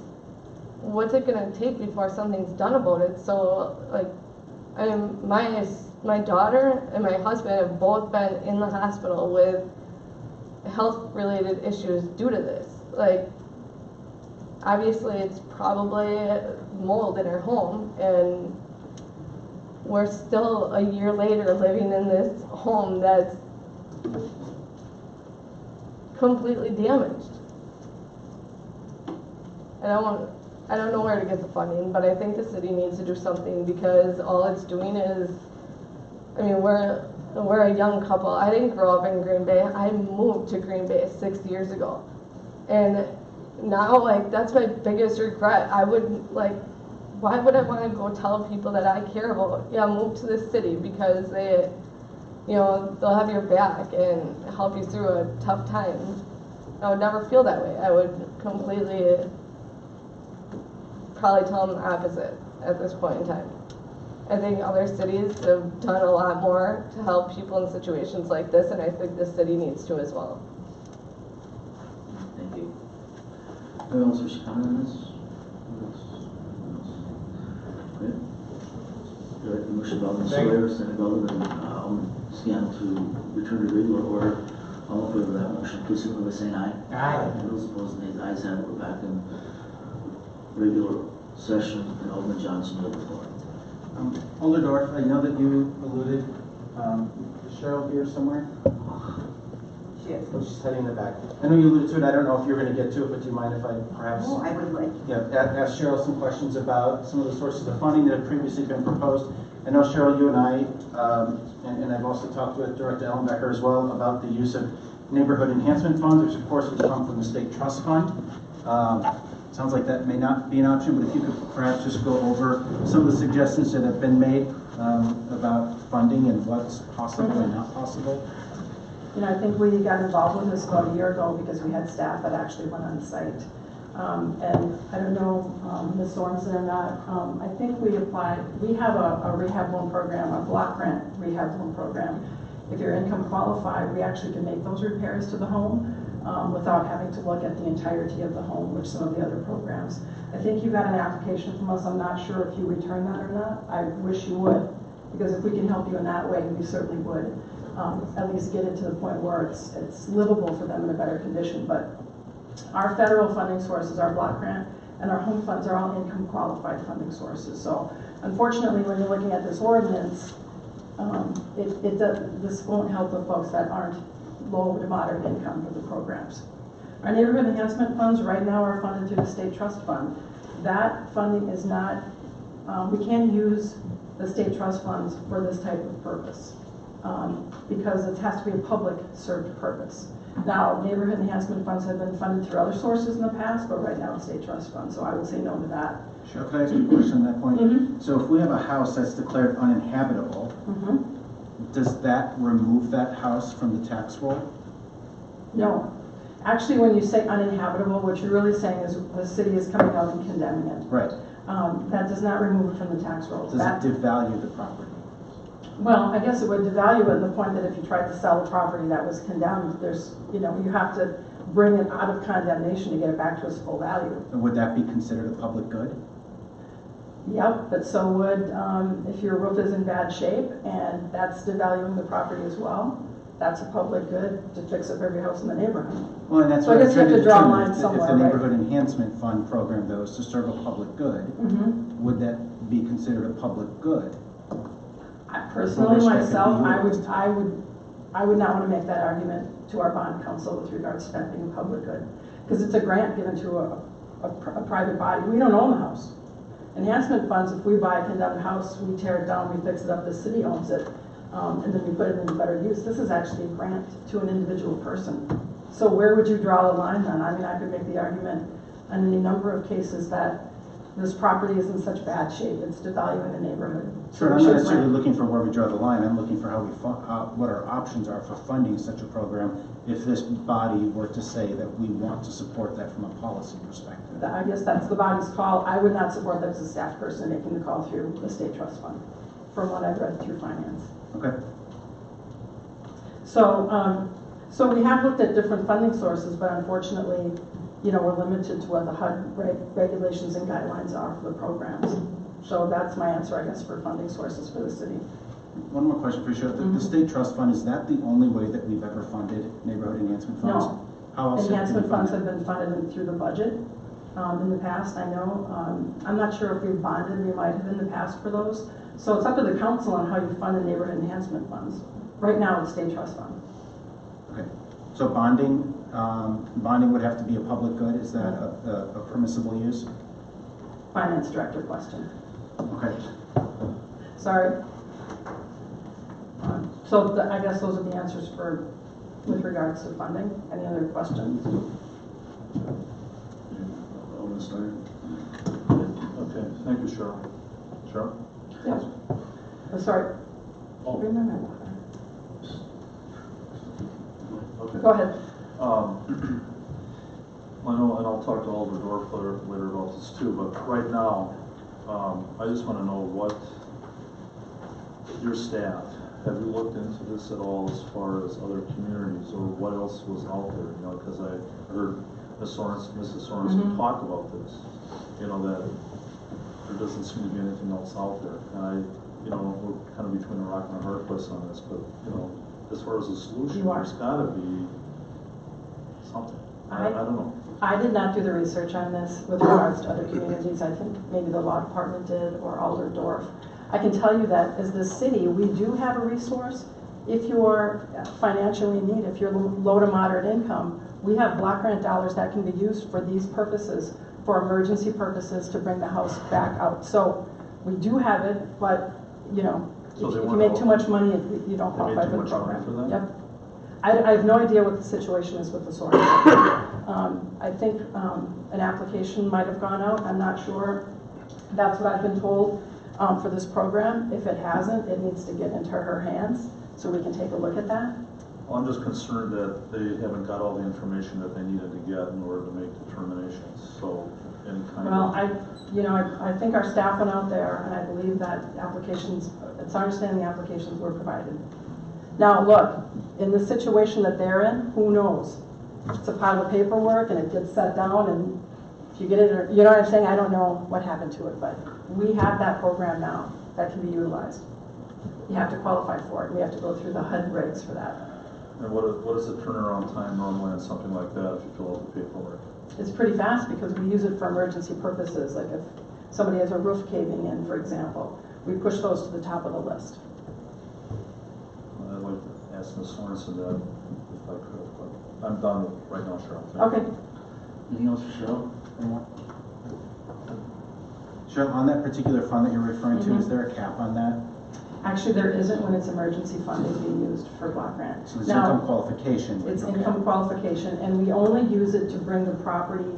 We're not going to go in and replace carpeting or those types of things. We get it to the point where the family can be in it safely, and it's code compliant.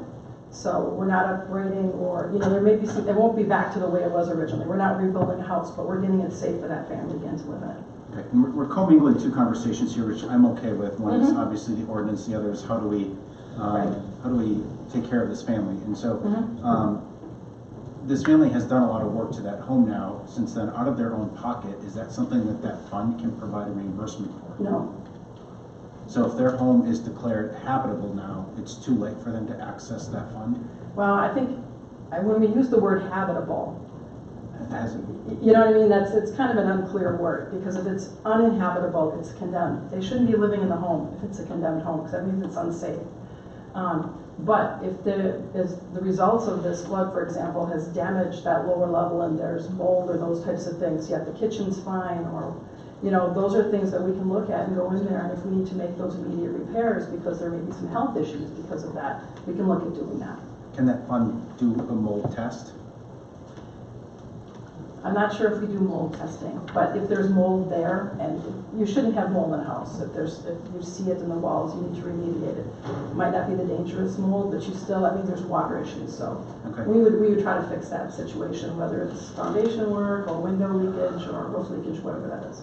So it sounds to me like there's some confusion about whether or not the Sorensens have actually been given that paperwork. I would just make one request of you personally, Cheryl, and if you would let me guess what it is. Personally tend to the Sorensen family to ensure that they do have those applications and that they're provided the support that they need to properly fill them out to determine their eligibility. Absolutely. Thank you.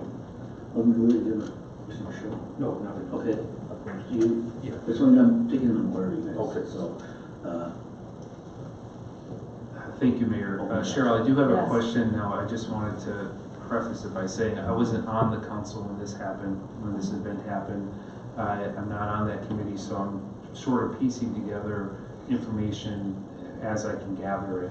I guess I'm a little disturbed by the low to moderate income statement. Now, who sets that? Like, what governing body or grant funding?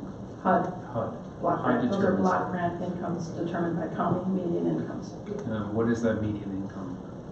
I don't have it off the Okay, top that's of my fine. head, but The point I'm making is that, to me, it seems very discriminatory that we would only, the government entity HUD would only allow this sort of relief funding for low and moderate income, because when you think about it, and I think this is the case that we can make, government bodies should always think outside of the box. There are bureaucracies, and I get that, and policies and procedures, circling the wagon and doing what's in their best interest. I get that all, but when I can only imagine just piecing together the situation, the number of hours that this family have used to tend to the situation, the number of sick days or personal days or time off of work, and then the distress and worry that no doubt this has caused them. I guess my question to you as a city staff, how far can we push HUD given this situation, that we could say, okay, although they may not meet this low to moderate income when the event happened, surely what has occurred since this event could qualify them if this affected their job and performance. And well, your question is how far can we push HUD, that I would ask back to you then, how much do you like the money? Because it's a federal program with HUD rules. It's not a matter of pushing it, it's a matter of we have to operate under the rules that they give us with the money. It's $1.5 million a block grant. Part of that's a rehab loan program, part of that's all the other things I talked to you about before. So I don't think, like, I wouldn't want to push it, in other words, because that would get us in trouble with the federal government. Now, that being said, I mean, we can look at the income where it is today. We would not go back and look at the income where it was a year ago. So if this family's in a situation where their income now is less because of this compared to when this first happened, I mean, we look at them today and we qualify them on their income today. And if they qualify, we would put this loan together. I'm not sure he was asking us to go outside of the box of HUD. Were you? Because we can get Gallagher in here and talk about amending the community development block grant money, which actually was increased this year, believe it or not, under the administration. Sure. But the qualifications, if we get a timeout from HUD, we're at jeopardy of losing all our money. That's on the playground and everything. So when you meant push it, you're going to amend it. And that would take Gallagher, Rod Johnson, Tenny Baldwin initiatives to do that. That would not happen in the next 30 sure. days. And again, Alder Dorf asked for the council for a discussion. To me, it seems a little discriminatory that certain HUD and again, outside of your ability to do anything perhaps, but it just seems discriminatory that we would take a situation like this, and because at that time of the event that their income was over a certain amount, that we would say, oh, we can't do anything, we're afraid to push. So I just want us to think, and I think everyone has. I'm late to the game on this, but it's a terrible, terrible situation, and I wish there was a solution. And I just don't like, like the screen of government. Nope, we just can't do it. I think we gotta figure something. I don't have the answers, but it's heartbreaking, really. Thank you. Thank you, Sean. Okay. Cheryl, I just wanted to ask, what, to your knowledge, what other departments, inspection, Brown County Health, who else has been over there that you know of? I'm really not the person to ask, because my involvement has really been just through the inspection portions of it in the very beginning. I think there are probably other people here who know more details about it. I would like to hear from if there's anybody here that can answer that. I would really like to know who's been over to their house and what they found and et cetera. So is there anybody here? You mean to the house, an inspection of the home, Alderman Stoyer? I've been there. Okay. What do you want to know? Well, I just wanted to know. When? I was there. You were there too. Most people in this room are there. I guess Mayor, maybe it's a silly question. I just wanted to know what departments, what offices, who came over there and looked at it and helped or talked about it, or did anybody write anything up? I just want to know. you want to answer that? I think Alderperson York went through the list, and I actually, should I speak? Yes. So I actually wrote down the steps I took that day. I first contacted the Department of Public Works and then got sent to Water Utilities. I called Water Utility and I spoke with Brian Powell, and I was sent to legal. I talked with legal and I confirmed that the claims process is the only process the city will follow in a case like this. There was no help in the immediate future that was available. This is when I was trying to get help that day. I wanted help that day. Then I got permission to visit with a neighbor who was kind of leading the group, and I visited with the Swanses. I met with Brooke and Matt. I saw the water damage to the house. I delivered the bad news from the city and the water utility. Then I called Red Cross. No answer, the voicemail was full. Salvation Army left the voicemail. They said they'd get back to me in 48 hours. Crisis Center said no help was available. The Green Bay Police Department offered me one night voucher to the Vagabond Hotel, but I wrote this. There's no way I would allow a mom and a little girl to stay there. And then I sincerely offered a room at the Holiday Inn, but Matt would not accept that. I get it, he's a very proud young man. But at least the PD offered something. Then I found out an inspector would be needed to allow the power to be turned on, and initially the electrician was not coming until after 4 o'clock. I made 4 phone calls and got an inspector to agree to work late, which was great. The city did that. Then the electrician called and could come early. So then I got the plumbing inspector and the electric inspector to the house by 2, and then Bill Pappy, who's the supervisor for the inspectors, also came out to the house. Then I got the approval for the power to be turned on when the electrician was done. After that, I called the district police captain, Brad Florence, to come out and to add extra patrols to check other homes on the street in which elderly people might be living or which were vacant, to ensure that there were no life and safety concerns. Some people may not even have known their basements were flooded. Then I called a friend who's very involved in charities, and she made 5 phone calls. As a result, I tried to get them an emergency loan from both the city and the county services that were not directly under city control, for which no interest would need to be paid. But the income level they had disqualified them, and the level was very low to qualify. Then I called Mayor Schmidt. I asked him to come and see the family and look at the neighborhood, which he did. And he contacted me, and he will be looking into this more on Monday to see if there's anything more that can be done. I wrote this, the day that this happened. I feel he'd be a great advocate because he saw for himself what the family was dealing with. I think that really helps put things into perspective for the entire neighborhood that was affected. Then I was continued to be in contact with City Council on the investigative process, and I hope to get more answers by Monday. So then I tried to contact someone from St. Norbert College because they thought there might be funding out there, but that did not work out either. I planned to visit this morning, bring a little food, some comfort, and that was, that were the notes I took. So I tried a lot of different things to help. Well, thank you, Alder, for that. I really, I appreciate everything you've done on this. I don't know if this ordinance will work as is, but I think that the council is very concerned about this. I mean, it's a perfect storm, if you will, for what they've gone through. I'd actually like to know how much, the damage, they have a list of the damage, but as far as how much money they put into it as well, I'll probably have to call them back up to find that out. Cheryl, I appreciate your efforts too. I realize your hands are tied somewhat on some of this, but it doesn't pass the smell test for me either. We got to do something. I don't know what. Alder Galvin mentioned with finance, we only had $17,000 that we could play with in our budget this year. So our hands are tied. It's very difficult, but we got to come up with something. And I'll be willing to talk to any and all of you about this in depth after this meeting. Very much so. That's all I have right now. I would like to talk to Mrs. Swanson again.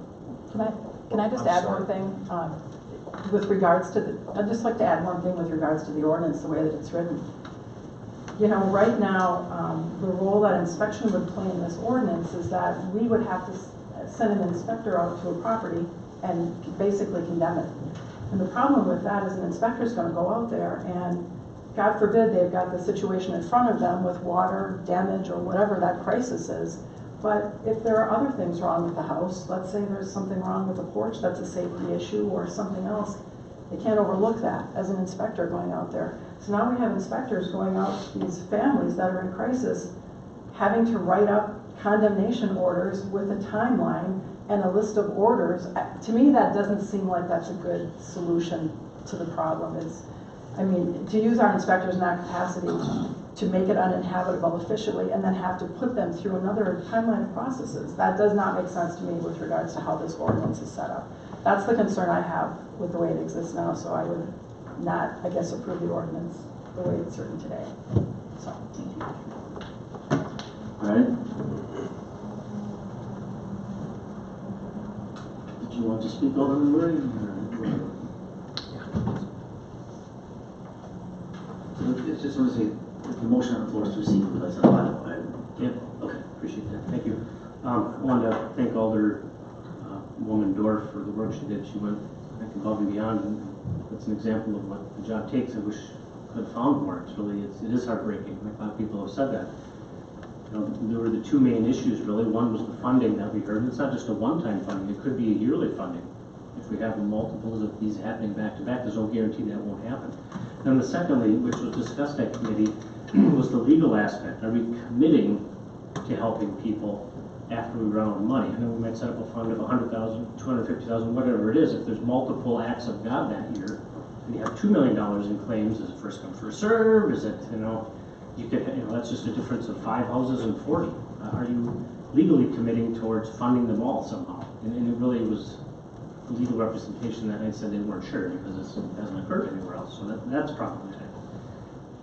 This item, I do urge the public and private entities, nonprofit, go check out the funding, see if you can help. We are a caring community. There's no reason why we can't help here. So I'll gladly post that on my Facebook too. If you could forward that to me, Alderwoman Dorf, maybe we can all do that. This item might not be permanently dead. Maybe it's just on a hiatus until we can identify some funding source. Something else comes to light. I mean, I'm pretty stubborn. I think most of the people here are pretty stubborn. I don't like to give up. I don't like to quit, certainly. It's a horrible situation, but on this one, I don't see a clear path forward. And I think for now, this is the only action we have available. All right, thank you. Alderman Johnson? So I guess the thing that disturbs me most is we oftentimes sit here and we talk about the need to serve our residents and to help our residents in their greatest time of need. And we literally turned our back. We gave them fines, which were later rescinded, for putting their water-soaked waste on the curb.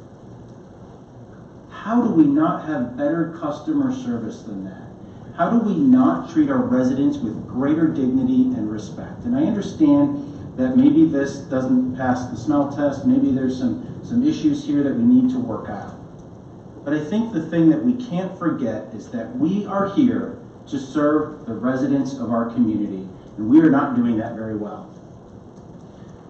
We've listened to someone talk here today about how she can't in good faith tell people to move to the city of Green Bay, and I can promise you that is not the first time that I've heard someone tell me that, and that should be discouraging to all of us.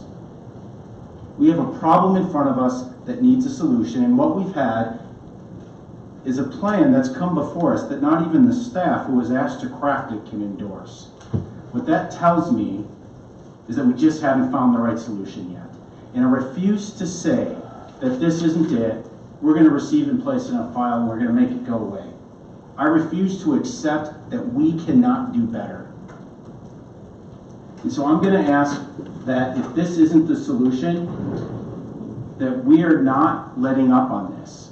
We are going to find a solution. And this isn't about finding a solution for one family. This is about identifying a solution for our residents in need when we have failed infrastructure. We've recognized that. We've identified that we need to invest in infrastructure. And I think just about everyone at this table agrees that that needs to be a huge priority for us over the next decade, probably, if not the next generation.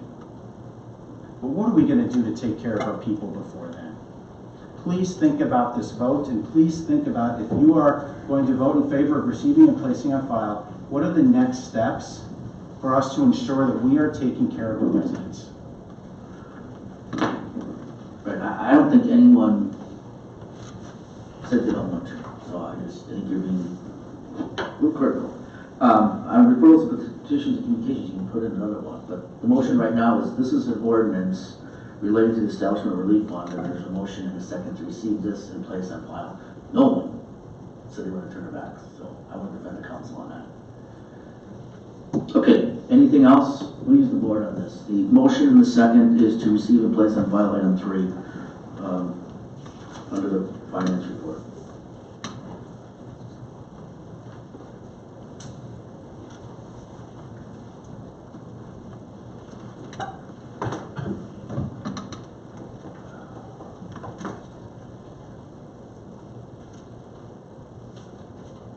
That passes on a vote 8 to 4. Thank you. Okay, Chris. On to item Q, report of the Park Committee, January 9th, 2019. Motion to approve. All right, there's a motion by Alderman Ryan Scannell, second by Alderman Andy Nicholson to approve the report of the Park Committee. That was for their meeting held on January 9th. Any items in this report you wish to handle separately? See no lights. All in favor of that report, please signify by saying aye. Aye. And those opposed, nay. The ayes have it, and that report's been approved.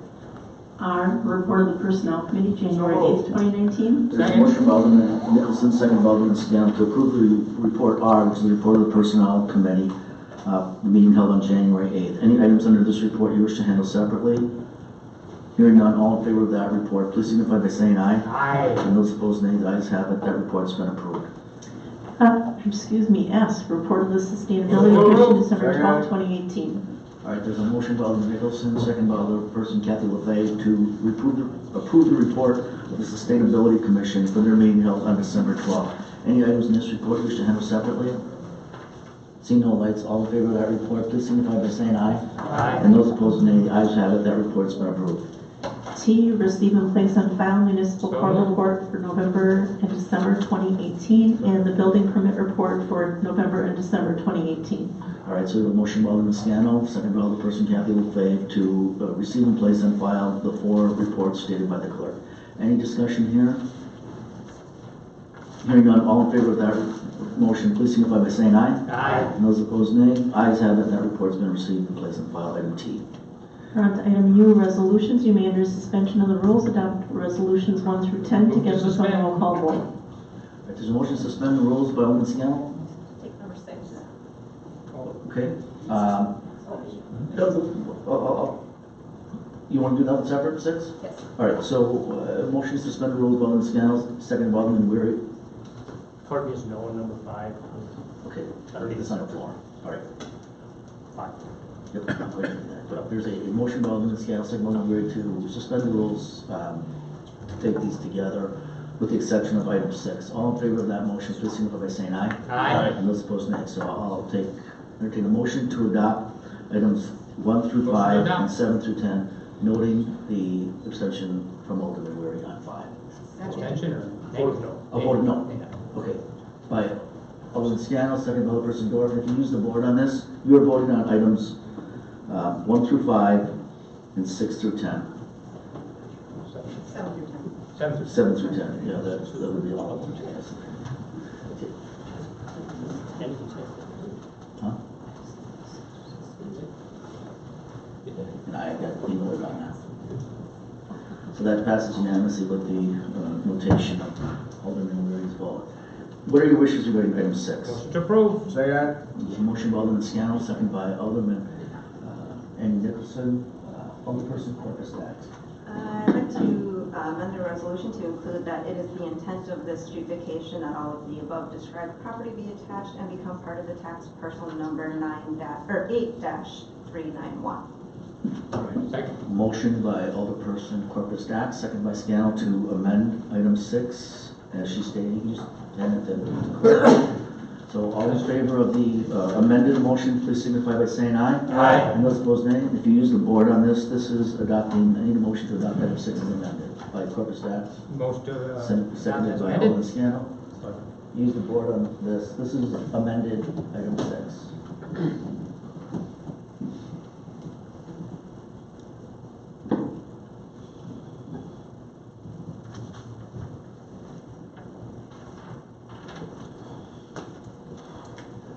Councilman Johnson, there you go.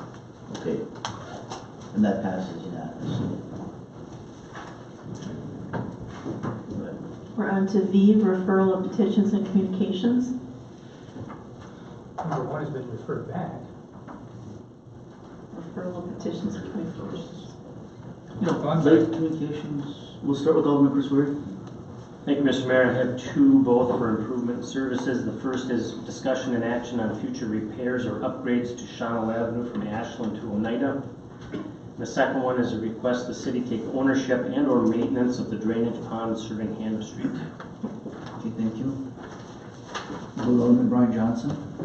Thank you, Mr. Mayor. This is crudely written because I just wrote it, but you'll get the gist of it. Refer to Finance Committee to create an emergency response plan for residents affected by failures in city-owned infrastructure or assets for which inadequate means exist to rectify, which may or may not include ordinance changes, funding solutions, or staff response time.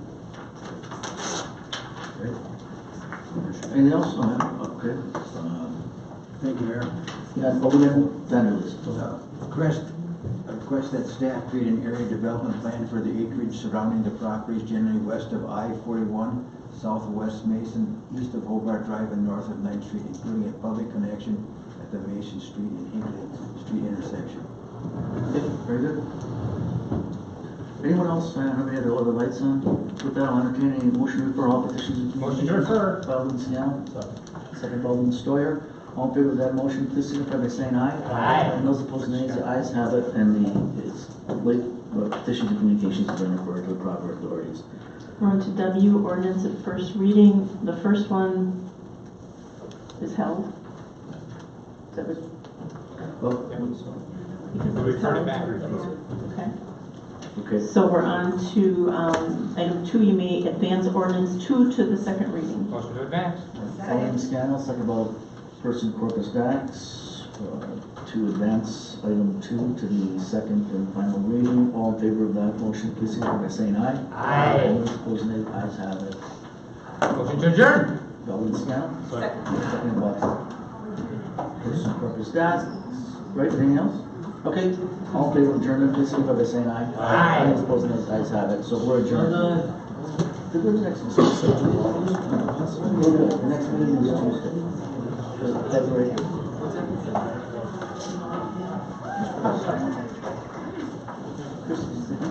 How do I?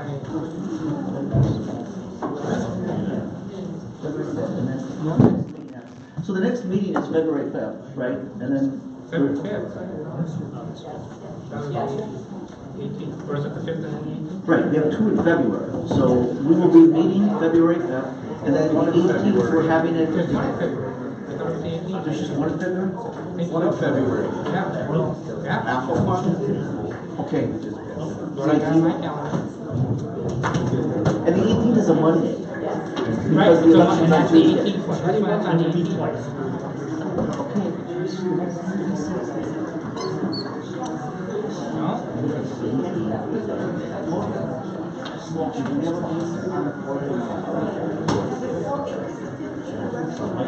That's what I said, like a writer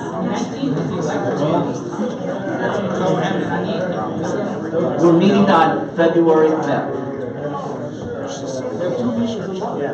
Right, but we got a sheet that says no. I thought of that too. I'm not on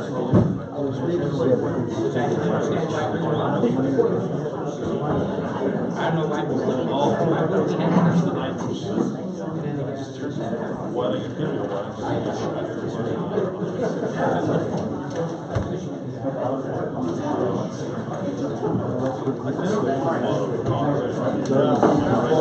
Chris, don't we have to? No. Oh, yeah.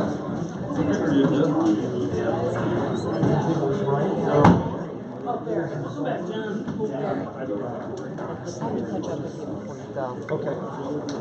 And it's not that list.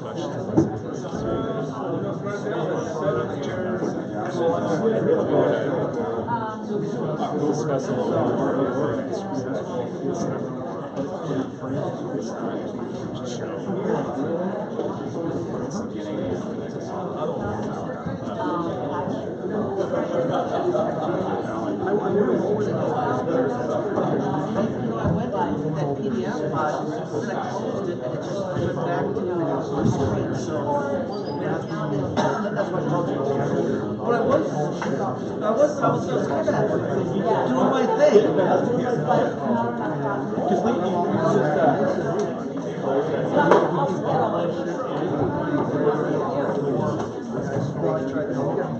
Oh, sure, my